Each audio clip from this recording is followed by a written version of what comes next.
The floor vanished. Not broke, not cracked. Vanished. Daniel Foster was standing. Then he was falling. 40 feet straight down into darkness. 2 seconds to realize he was going to die. His scream echoed off limestone walls rushing past. Then impact. He survived. But what he landed on made him wish he hadn't. A chamber full of bones, and equipment, and a helmet, with someone's name still written on it. Someone who'd fallen through the same floor, decades ago, and never got out. Welcome to Cave Stories, where we examine real cave accidents and the critical mistakes that turned solid ground into a death trap. Daniel Foster was a mining engineer, trained to assess rock stability, to understand geological structures, to recognize when ground was safe and when it wasn't. Over 10 years of recreational caving, he'd explored over 50 cave systems, always with safety as his primary concern. He checked anchor points obsessively. He tested rock before trusting his weight to it. He was cautious, methodical, exactly the kind of caver who shouldn't fall through a cave floor. But on March 18th, 2021, in Devil's Throat Cave in eastern Tennessee, Daniel learned that sometimes expertise isn't enough to protect you from geological traps that have been waiting millions of years to spring. Devil's Throat Cave was a well-known system among Tennessee cavers. The name came from a particularly dramatic passage where the ceiling narrowed to a tight restriction before opening into a large chamber, like water flowing down a throat. The cave had been explored and mapped in the 1980s, was considered moderately difficult but not dangerous, and saw regular traffic from caving groups. Daniel had been to Devil's Throat twice before without incident. This would be his third visit, bringing along 3 friends for what should have been a routine day trip. On March 17th, the day before the expedition, Daniel assembled his team at his house. Marcus Webb was Daniel's best friend since college, an outdoor guide who specialized in rock climbing and rappelling. Emily Reeves was a geologist who'd explored caves professionally as part of her research into karst formations. Chris Palmer was a rope rescue technician with the local fire department, trained in vertical rescue and technical rope work. This was an experienced, skilled team. All of them had extensive cave experience. All of them understood safety protocols, and all of them trusted that the cave floor they'd be walking on was solid rock. This assumption, that the mapped, frequently visited cave was thoroughly stable, was mistake number 1. The morning of March 18th was cool and clear, perfect caving weather. They loaded gear into Daniel's truck: helmets, headlamps, rope systems, harnesses, first aid supplies, food and water for a day trip. The drive to Devil's Throat Cave took 90 minutes through beautiful Tennessee backcountry. They arrived at the trailhead at 10:30 a.m. and hiked 15 minutes to the cave entrance. The entrance was a large natural opening in a limestone hillside, about 10 feet wide and 8 feet high, easy to access and walk into. No crawling required at the entrance, which was one reason Devil's Throat was popular with recreational cavers. They entered the cave at 11 a.m. Daniel led, followed by Emily, Marcus, and Chris bringing up the rear. The entrance passage was spacious and comfortable, sloping gently downward. The walls were covered in flowstone formations, and small stalactites hung from the ceiling. It was a beautiful cave, well decorated with mineral deposits. Their headlamp beams revealed the intricate details of the limestone, layers upon layers of rock deposited over millions of years. This rock had been solid for eons. They had no reason to suspect that beneath their feet, in certain sections, the floor was anything but stable. For the first 2 hours, exploration was perfect. They navigated through familiar passages, marked on the existing cave map. Emily took geological notes, photographing interesting formations. Marcus scouted for potential climbing routes. Chris assessed anchor points for future rope work. Daniel coordinated the group, keeping them on schedule, making sure they stayed together. Standard procedure. Everything by the book. They were having fun, enjoying the underground environment, experiencing the unique beauty that only caves can offer. At 1:30 p.m., they reached the Devil's Throat Passage that gave the cave its name. This was the highlight of the trip, a stunning corridor about 200 feet long where the ceiling gradually lowered from 20 feet to just 3 feet before suddenly opening into a massive chamber. Walking through it felt like being swallowed by the earth. The acoustics were strange, sounds echoing and distorting in the narrowing space.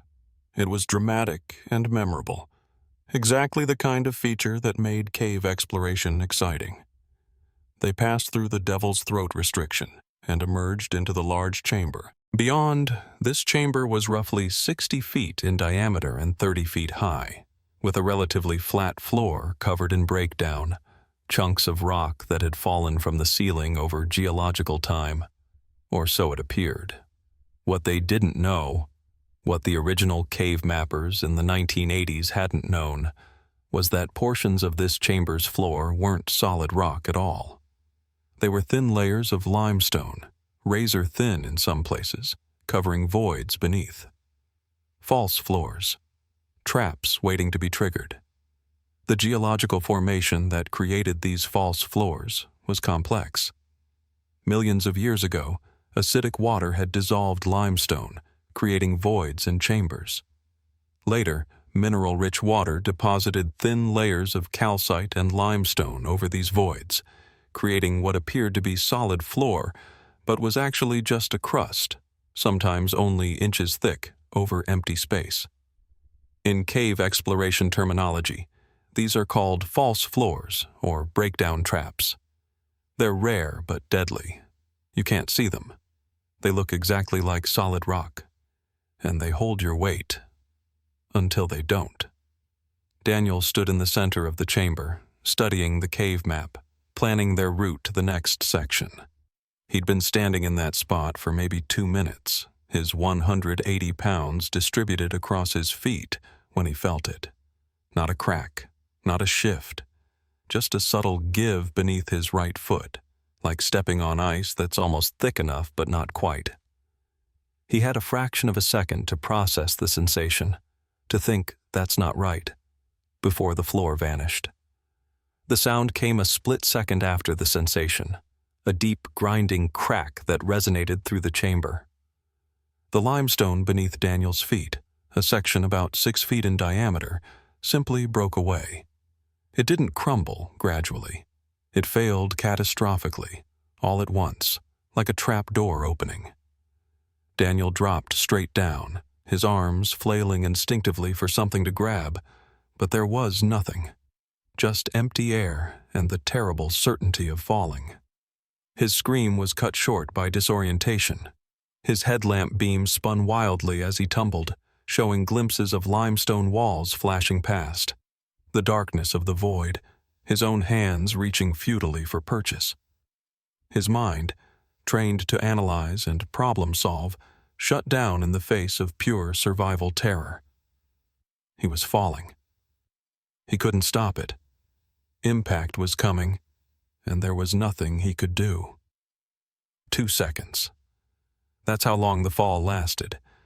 In those 2 seconds, Daniel experienced what psychologists call time dilation, the sensation that time has slowed down during extreme stress. He had time to think, I'm going to die. He had time to see his life flashing, not his whole life, but snapshots. His wife's face, his daughter's laugh, the sunlight at the cave entrance that morning. He had time to understand that he'd made a terrible mistake by assuming the floor was safe. And then, he hit bottom. The impact was devastating. Daniel slammed into the floor of the hidden chamber at roughly 35 miles per hour, the velocity you'd achieve falling 40 feet. The floor he hit wasn't solid rock.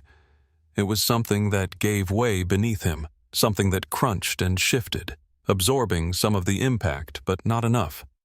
His right ankle shattered on impact, the talus bone exploding into fragments. His left knee dislocated, 2 ribs cracked.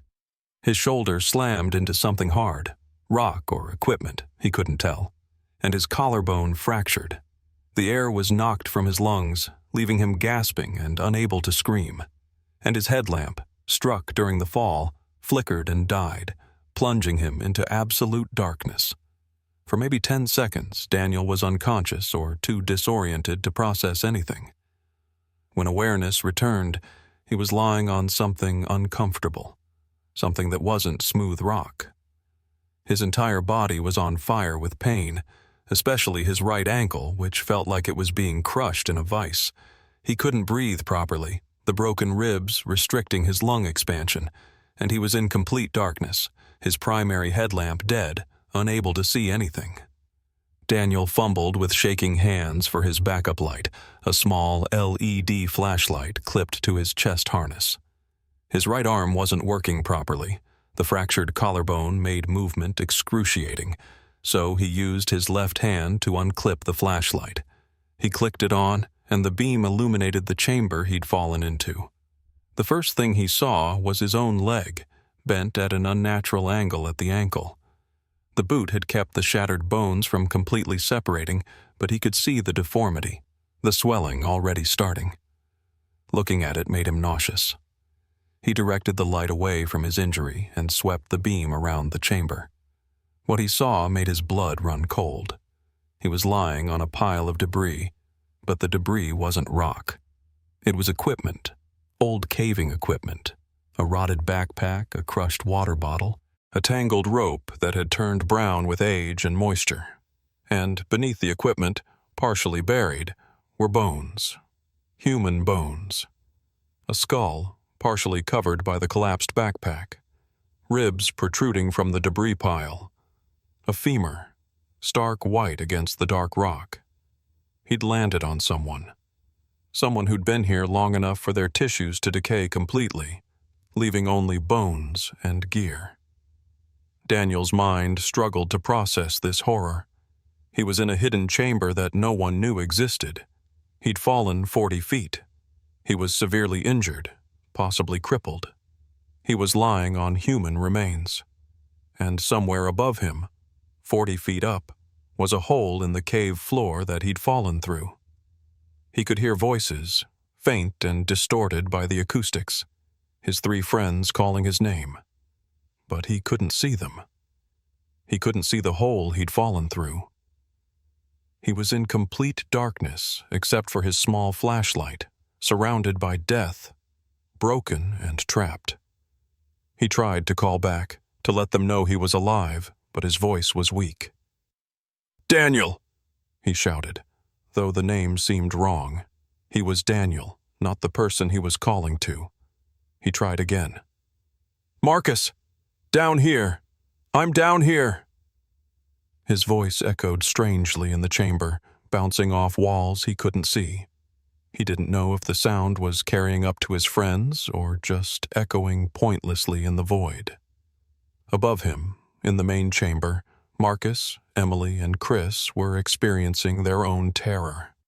They'd watched Daniel vanish, the floor simply opening beneath him and swallowing him in an instant. The hole was about 6 feet in diameter, jagged edges of broken limestone surrounding it, and beyond the edge was just darkness. They couldn't see the bottom. They couldn't see Daniel. They'd heard his scream, abruptly cut off, and then nothing. No sound, no response to their shouts.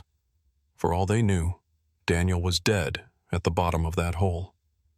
Marcus, Daniel's best friend, made an immediate, instinctive, and nearly catastrophic decision. He started to move toward the hole to look down and see if Daniel was visible. Emily screamed, "Stop! Don't move!" Her geological training kicked in instantly. If the floor had failed in one spot, it could fail in others. The entire chamber floor might be unstable. Every step any of them took could trigger another collapse. They needed to get off this floor immediately, but carefully, testing every step, distributing their weight, moving back to the solid rock of the Devil's Throat passage behind them. Chris, the rope rescue technician, took command. "Everyone, slow movements. Test every step before you put weight on it. We need to get back to the throat passage. That rock is solid." "Marcus, Emily, do not approach the hole. We don't know how unstable this floor is." They moved backward, inches at a time, testing each footfall. The floor felt solid beneath them, but so had the floor beneath Daniel.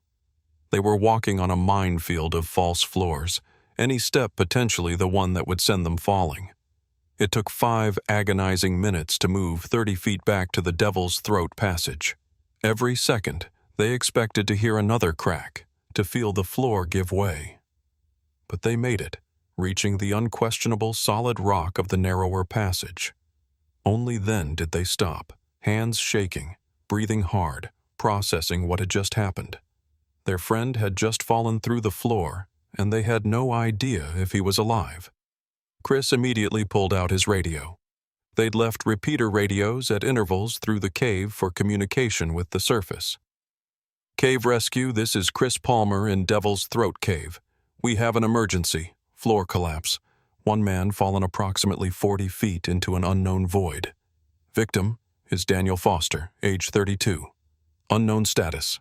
We need immediate technical rescue response." The radio crackled with static. Then a voice responded, "Copy that. Activating Cave Rescue Team. ETA approximately 90 minutes. Can you communicate with the victim?"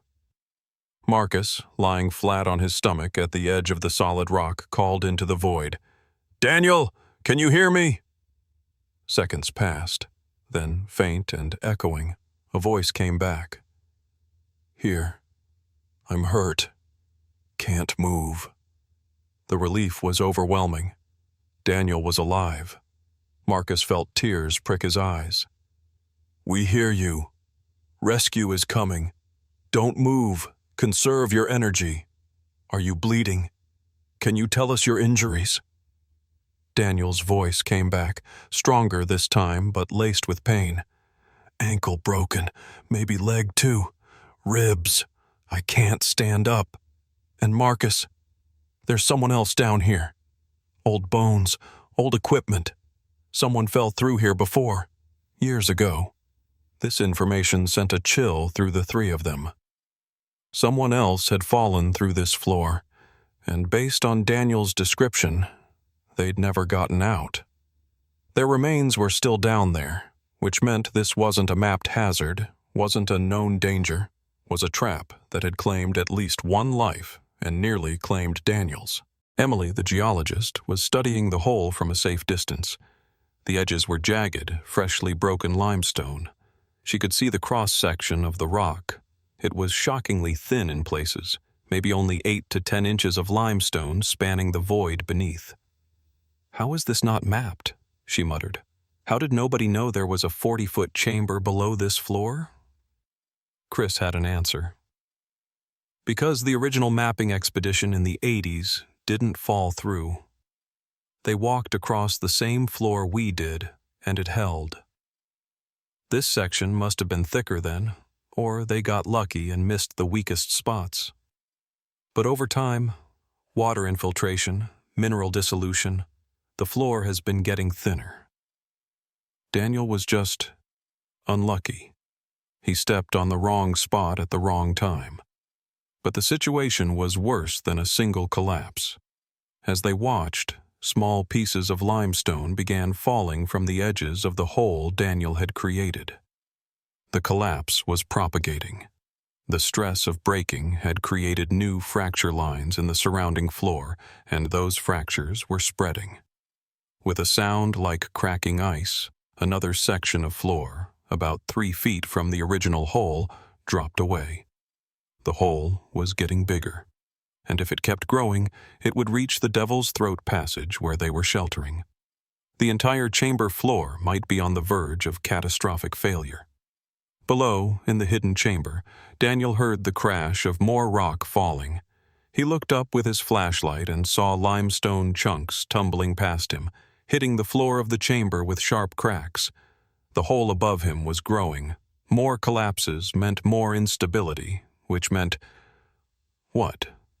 That his friends might fall through too?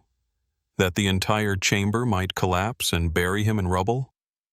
His mind, foggy with pain and shock, struggled to think through the implications. He needed to focus on immediate survival, assess injuries, Stop any bleeding. Stay calm. Wait for rescue. Basic survival protocols that his training had drilled into him. He conducted a mental inventory of his body. Right ankle, definitely broken, severe pain, can't bear weight. Left knee, dislocated, swollen, painful, but might be mobile if necessary. Ribs, broken, sharp pain with breathing, possible internal injury. Collarbone, fractured, right arm limited function. Head, minor cuts, possible concussion, but consciousness is good. No major arterial bleeding visible. No open fractures, though the ankle felt wrong in ways that suggested bone fragments.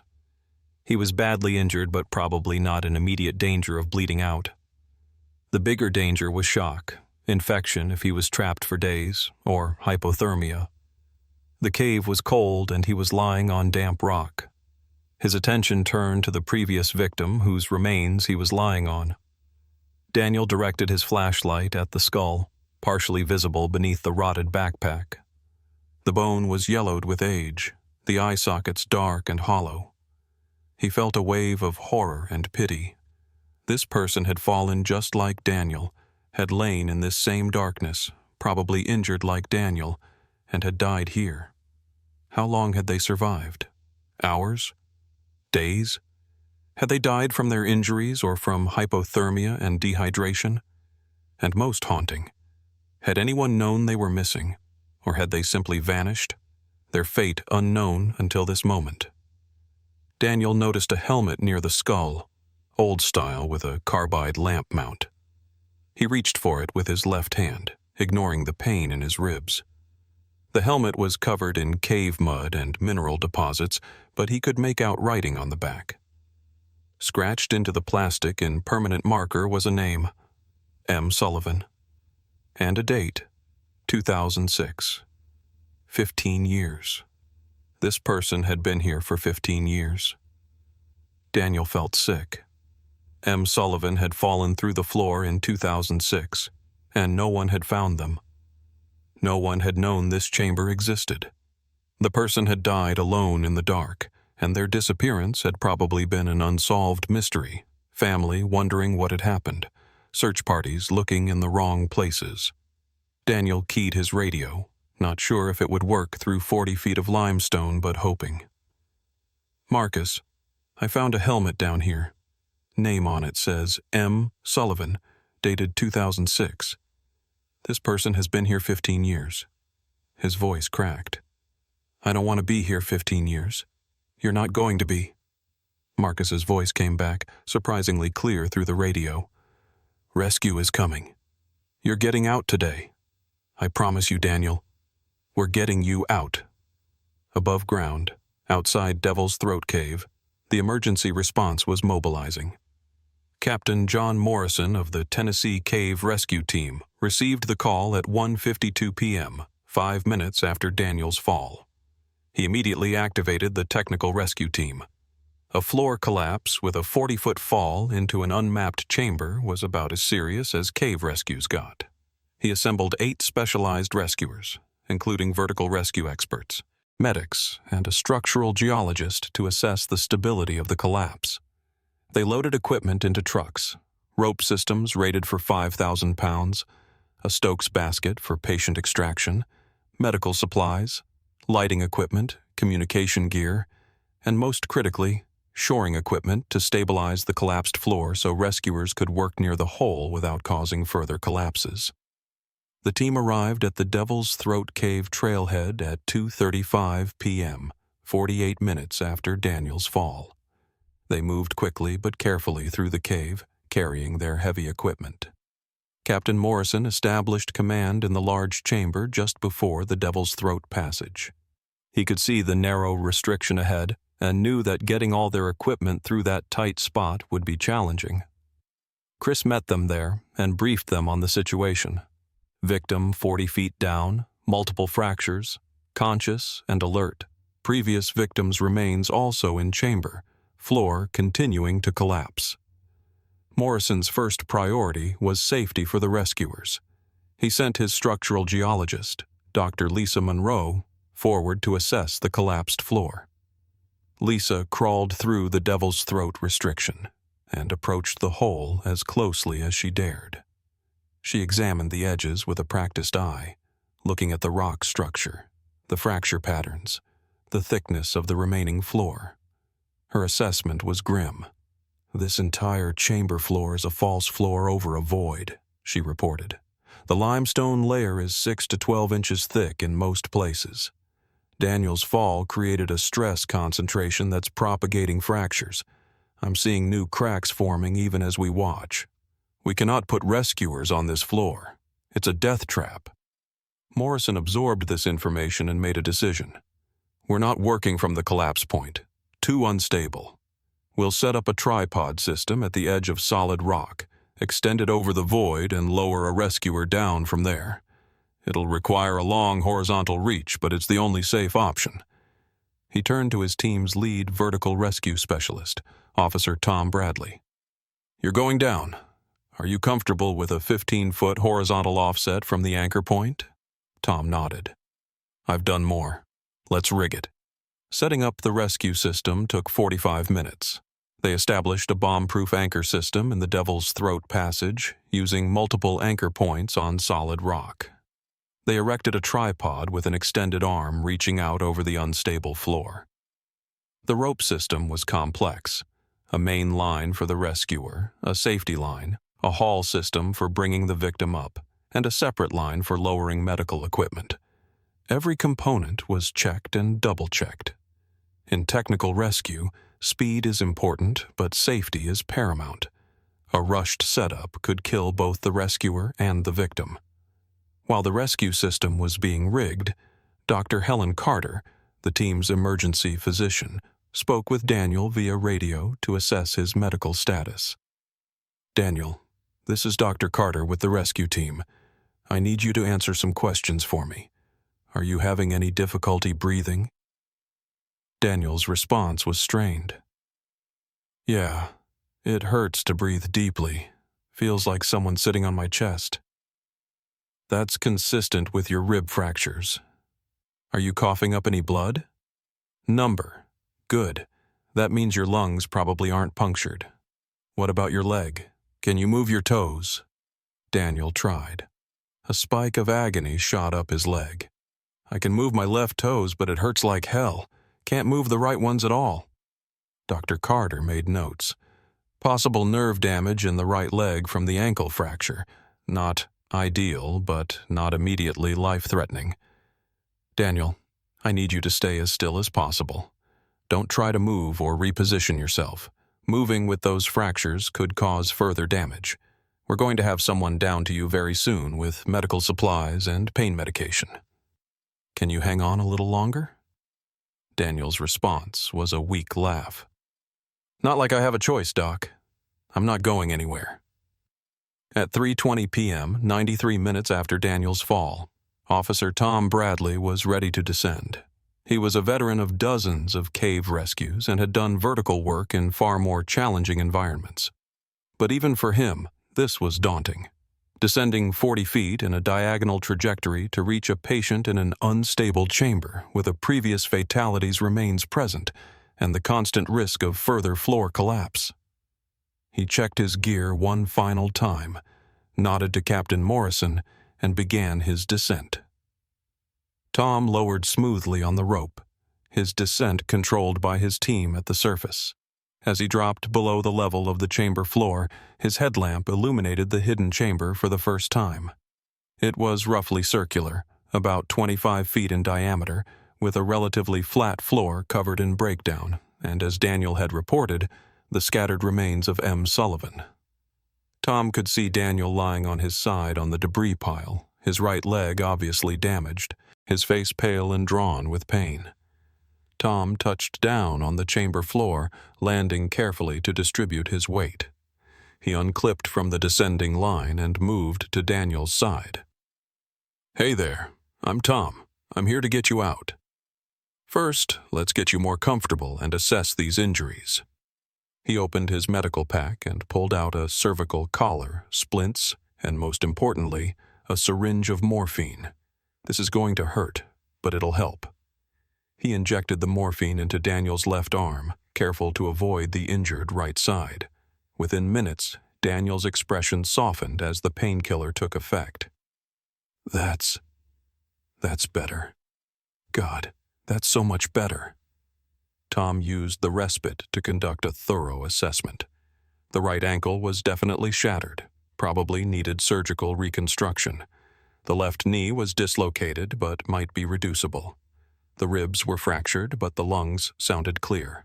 The collarbone was broken but not displaced. All serious injuries, but nothing immediately fatal if they could get Daniel out within a few hours. Tom radioed to the surface. Patient is stable. Multiple fractures as reported. I need the Stokes basket lowered immediately. We need to package him for vertical extraction. As he waited for the basket, Tom couldn't help but look at the remains of Mr. Sullivan. The skeleton was largely intact, still wearing the rotted remains of caving clothes. Tom had heard of missing cavers, unsolved disappearances, but seeing the actual proof of someone who died in a cave and never been found was sobering.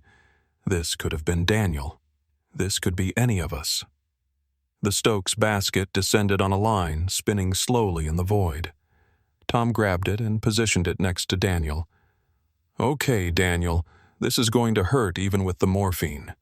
We need to move you into the basket and immobilize you completely. Ready? Daniel nodded, his jaw clenched. Tom, with practiced efficiency, log-rolled Daniel onto the backboard, secured his head with the cervical collar, and splinted his broken limbs. Every movement caused Daniel to gasp or groan, but he didn't scream. The morphine was helping, but there was only so much chemical intervention could do against pain this severe. Once Daniel was packaged in the Stokes basket, Tom attached the basket to the haul line and radioed to the surface. Patient is packaged and ready for extraction. Begin haul on my signal. He positioned himself next to the basket to guide it during ascent, preventing it from spinning or colliding with the walls. On my mark. 3, 2, 1. Mark. The haul team on the surface began pulling. The rope system was a 6-to-1 mechanical advantage setup, meaning 6 rescuers pulling together could lift 1,500 pounds with relative ease. Daniel weighed 180 pounds, the Stokes basket about 50, and Tom would ascend on a separate line. The basket lifted smoothly off the chamber floor, Daniel inside looking up at the hole 40 feet above, the circle of light from rescuers' headlamps visible. He was going up. He was getting out. He wasn't going to die like M. Sullivan had. But then, disaster. 10 feet into the ascent, with Daniel suspended in midair, there was a grinding crack from above. Another section of the chamber floor was collapsing. A chunk of limestone the size of a refrigerator broke away from the edge of the hole and tumbled down, directly toward Daniel and Tom.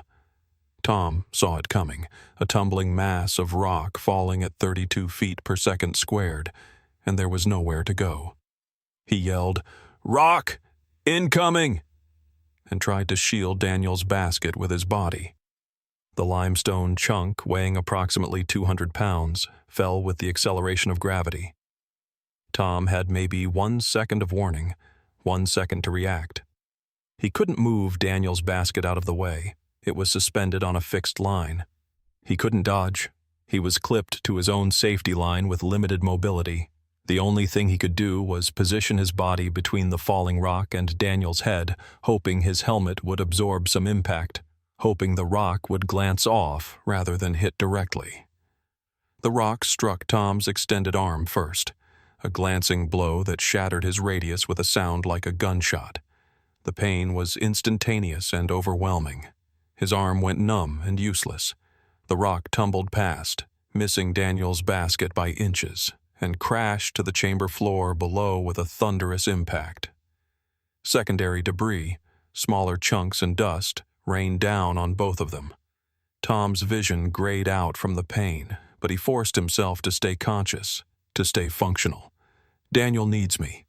Can't pass out. Stay alert. Tom keyed his radio with his uninjured left hand, his right arm hanging uselessly. "Continue the haul. I'm injured but functional. Get him up now before more rock falls." Captain Morrison's voice came back immediately. "Copy, hauling. Tom, can you ascend on your own line?" Tom tested his ascender device with his left hand. It required 2 hands to operate properly, one to slide the device up the rope, one to maintain position. With only one working arm, ascending would be nearly impossible. "Negative. I'll need to be hauled up separately after the patient is clear. Focus on him first." The haul team continued pulling. Daniel's basket rose steadily, Tom guiding it with his good arm, fighting waves of nausea from his own injury. 20 feet up, 30 feet. The basket approached the ragged hole in the chamber floor. This was the critical moment. Would the hole's edges hold, or would more rock break away as the basket scraped past? Tom held his breath as the basket reached the lip of the hole. The rescuers above grabbed it, pulling it onto the solid rock of the Devil's Throat passage. Daniel was out of the void. He'd made it. Tom's turn. His ascent was more complicated. With a broken arm, he couldn't operate his ascenders properly. The team switched to hauling him like dead weight, straight vertical pull with no self-assistance. It was slower and required more effort from the surface team, but it worked. Tom rose through the darkness, his broken arm cradled against his chest, his headlamp illuminating the walls of the chamber he was leaving. Below him, M. Sullivan's remains lay in the eternal darkness. "We'll come back for you," Tom thought. "You won't be left alone anymore." Tom reached the surface level at 3:52 p.m., 2 hours and 5 minutes after Daniel's initial fall. The moment he cleared the hole, the rescue team pulled him onto solid rock and began assessing his injury. Dr. Carter quickly examined his arm. "Definite fracture, possibly compound. You need x-rays and probably surgery. But first, let's splint this and get you out of the cave." Tom gritted his teeth as she applied an inflatable splint. Through the pain, he managed to say, "The chamber below needs to be marked as extremely hazardous, and we need to recover M. Sullivan's remains. That family deserves closure." Daniel, now on solid rock and safe from further collapse, was being rapidly assessed by the medical team. His vital signs were stable, but he was showing signs of shock, low blood pressure, rapid pulse, pale and clammy skin. Dr. Carter started an IV line and began pushing fluids. "We need to get him out of this cave and to a hospital ASAP. Those fractures need surgical intervention within hours, not days." The extraction team began the careful process of carrying the Stokes basket back through Devil's Throat Cave, navigating the narrow Devil's Throat passage, moving as quickly as safety allowed. The carryout took 40 minutes. 6 rescuers rotated positions, carrying the 250-pound combined weight of Daniel and the basket.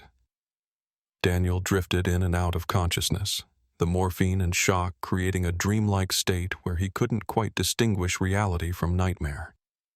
He kept seeing Sir Sullivan's skull, kept imagining himself lying in that chamber for 15 years, bones scattered and forgotten. The morphine made the visions vivid and terrifying. Emily, walking beside the basket, held his hand and talked to him constantly. "You're out, Daniel. You're safe. We're taking you home." Her voice was an anchor to reality. They emerged from the cave at 4:35 p.m., nearly 3.5 hours after Daniel's fall. An air ambulance was already on the ground in a nearby field, rotors spinning, ready for immediate takeoff. Daniel was loaded into the helicopter along with Dr. Carter, and they lifted off at 4:40 p.m. The flight to Vanderbilt University Medical Center in Nashville took 35 minutes. Daniel spent the flight in a morphine haze, occasionally surfacing to consciousness long enough to register the helicopter's vibration, Dr. Carter's voice speaking medical jargon into a radio, the knowledge that he was alive and going to stay that way. Daniel arrived at Vanderbilt at 5:15 p.m. A trauma team was waiting. He was rushed into a trauma bay where organized chaos erupted. Multiple surgeons, nurses, and technicians descended on him. X-rays, CT scans, blood work, all happening simultaneously. The imaging revealed the extent of his injuries. Right talus bone shattered into 7 pieces, requiring extensive reconstruction. Left knee dislocated with torn ligaments. 3 fractured ribs, 1 with a small pneumothorax that required chest tube placement. Fractured right clavicle. Multiple contusions and a mild concussion. He needed at least 2 major surgeries, possibly 3. The orthopedic surgeon, Dr. Richard Palmer, examined the ankle X-rays and shook his head. "This is one of the worst talus fractures I've seen. The blood supply to this bone is precarious even when it's intact. With this level of fragmentation, there's a high risk of a vascular necrosis, the bone tissue dying from lack of blood flow. We'll reconstruct it with plates and screws, but I need to be honest. Even with successful surgery, you may never have full function in this ankle again. Walking without a limp will be challenging. Running, jumping, technical hiking, those may be permanently limited."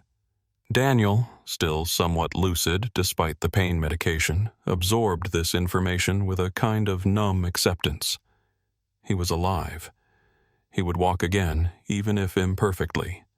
That was infinitely better than dying in a dark chamber like M. Sullivan had.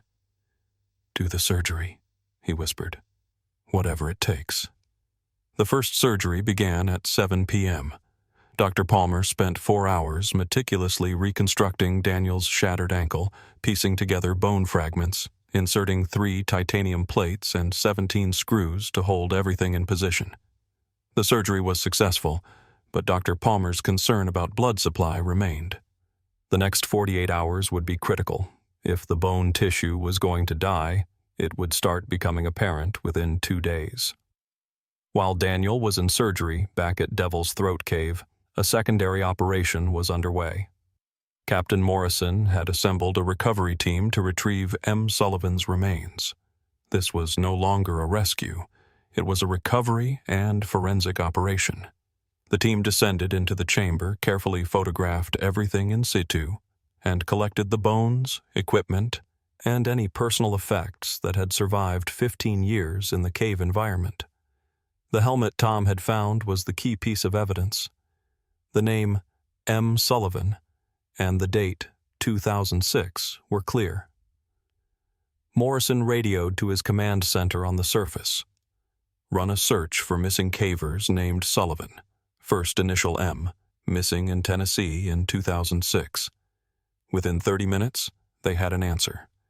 Mark Sullivan, age 29, disappeared on April 15th, 2006. Last seen entering Devil's Throat Cave alone. He'd been an experienced caver, reported missing by his wife when he didn't return home. Extensive searches had been conducted, but no trace of him was ever found. The case had gone cold after 6 months. The forensic team collected Mark Sullivan's remains with respect and care. After 15 years, his family would finally have answers. The recovery took 2 hours.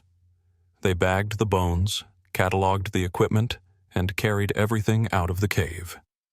Mark Sullivan was finally leaving the chamber that had been his tomb. At 11:30 p.m., 9 hours after Daniel's fall, Captain Morrison stood outside Devil's Throat Cave and called Mark Sullivan's widow, Sarah Sullivan. The conversation was difficult beyond words. "Mrs. Sullivan, this is Captain John Morrison with Tennessee Cave Rescue. I need to inform you that we've recovered remains from Devil's Throat Cave that we believe are your husband Mark. I'm so sorry for your loss, and I'm sorry it took 15 years to find him." Sarah Sullivan, who'd spent 15 years not knowing if her husband was alive or dead, who'd imagined 1,000 scenarios ranging from him running away to being murdered, finally had an answer. "He fell," she whispered.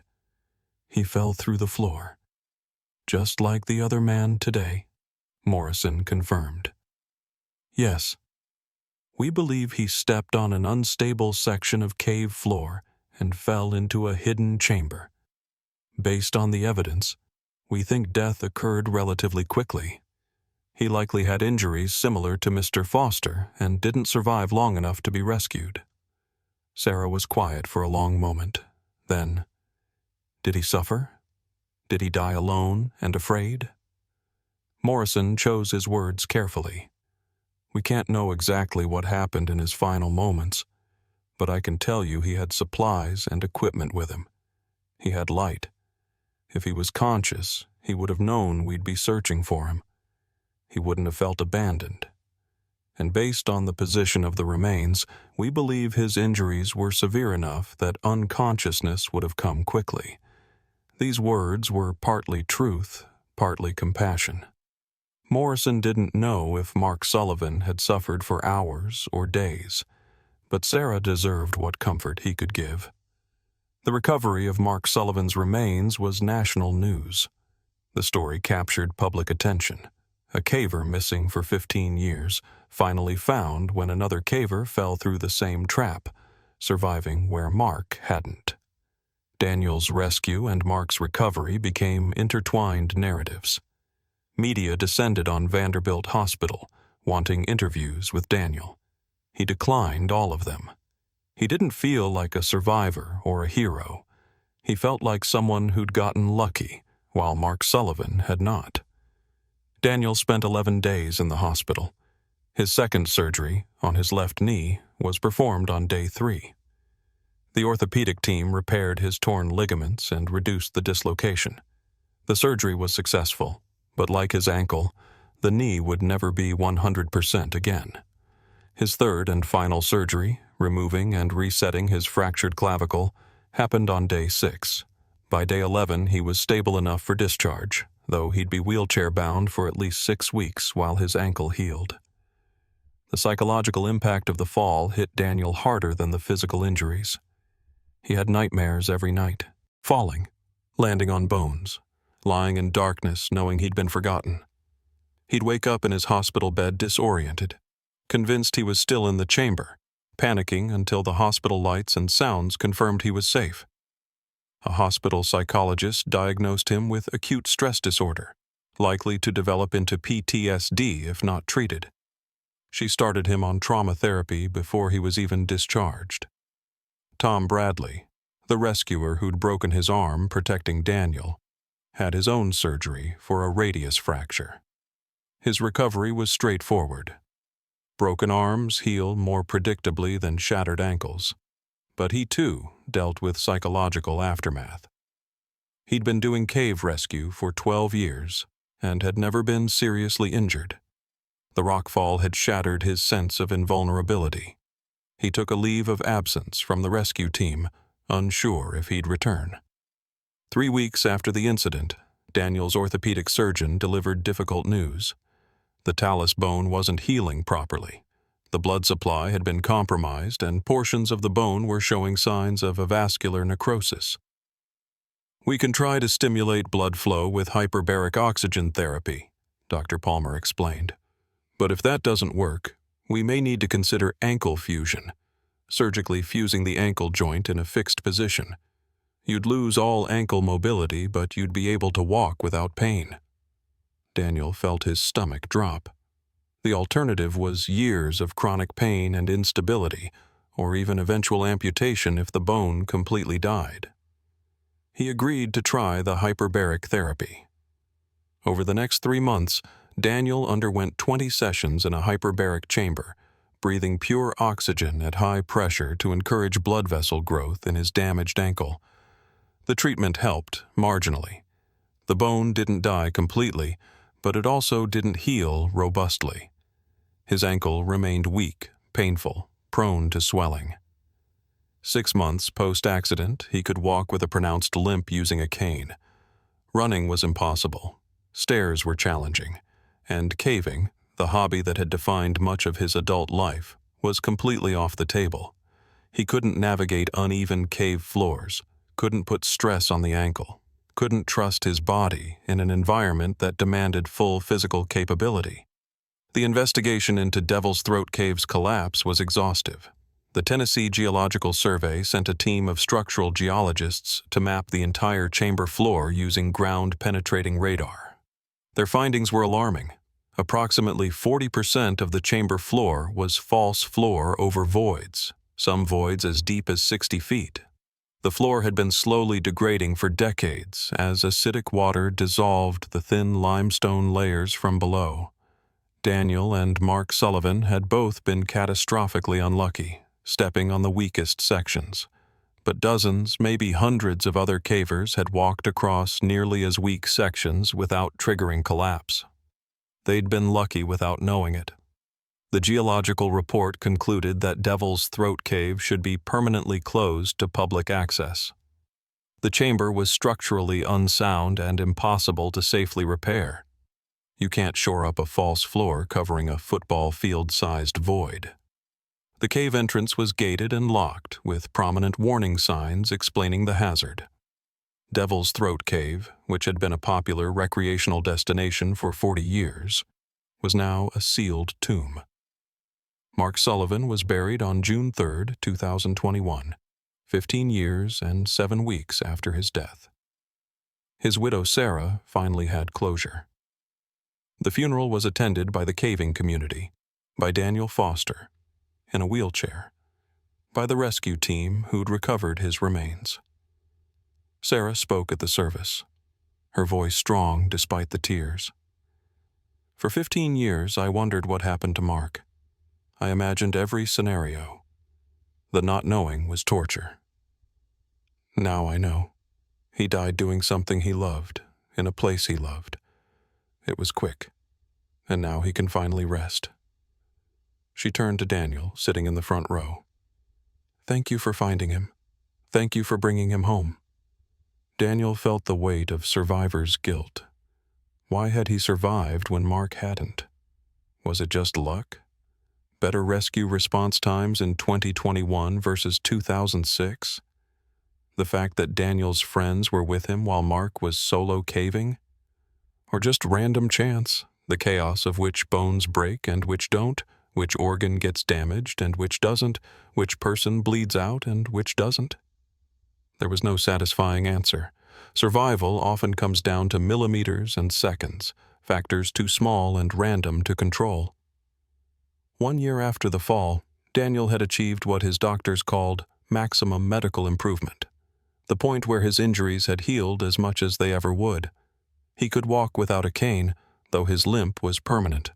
He had chronic pain in his ankle that required daily medication. His knee was stable but had limited range of motion.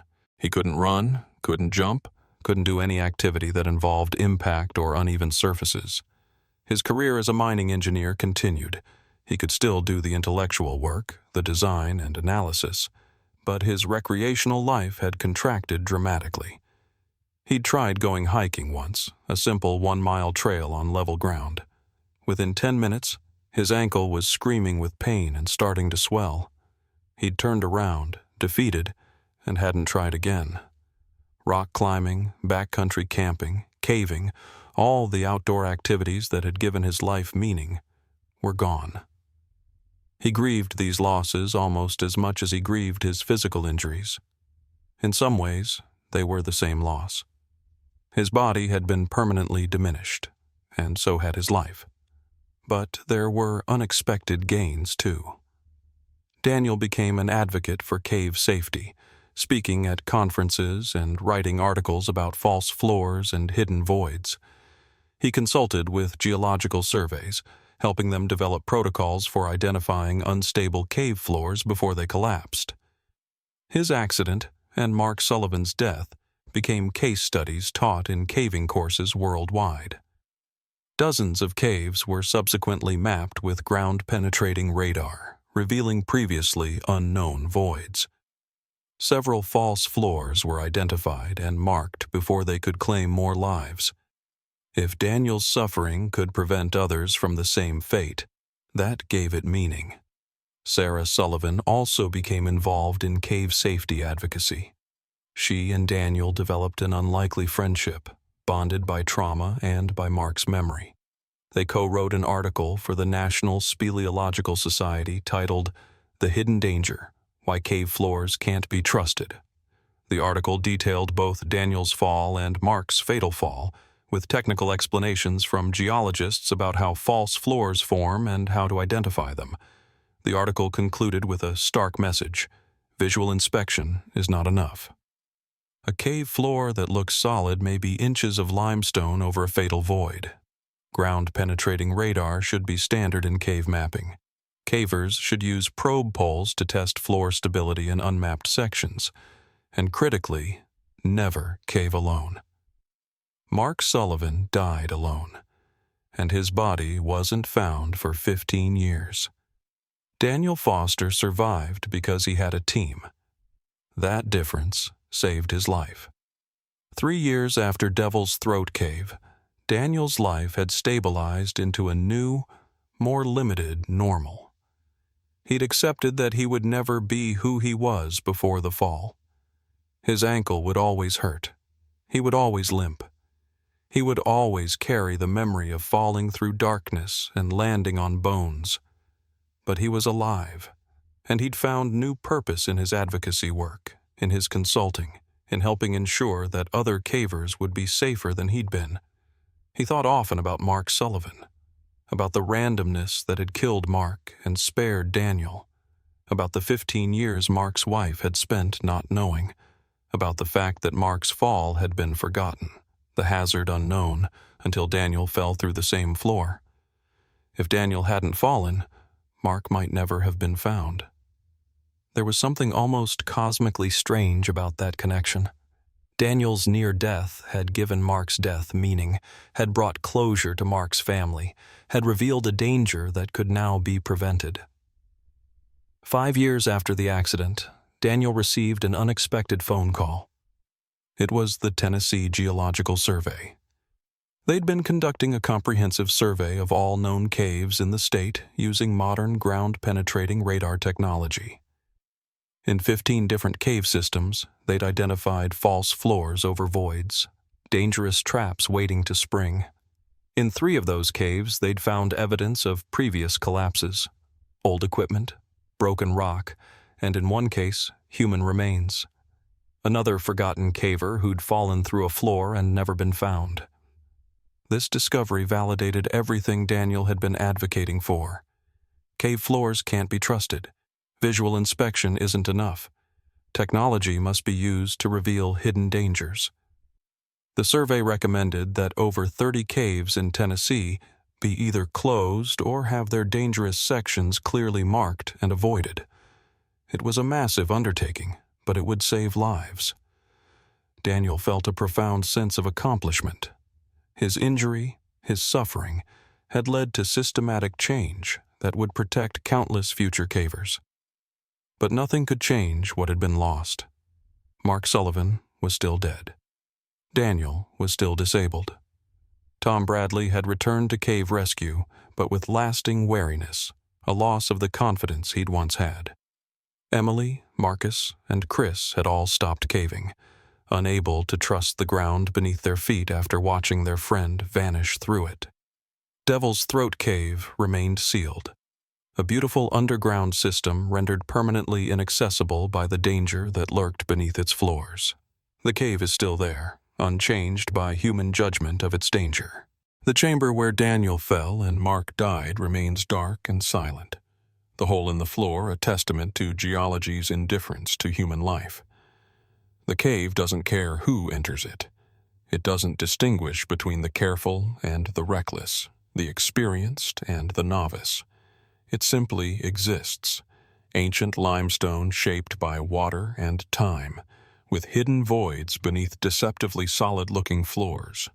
And it waits, patient as only geology can be, for the next unfortunate person to step in the wrong place. If you're a caver, Daniel's message is simple: don't trust the floor, ever.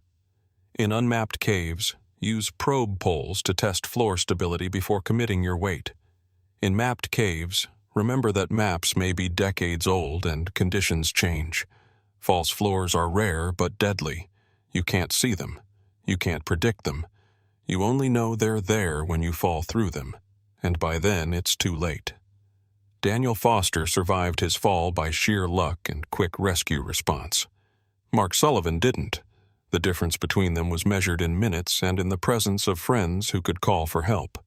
Don't cave alone. Don't trust appearances.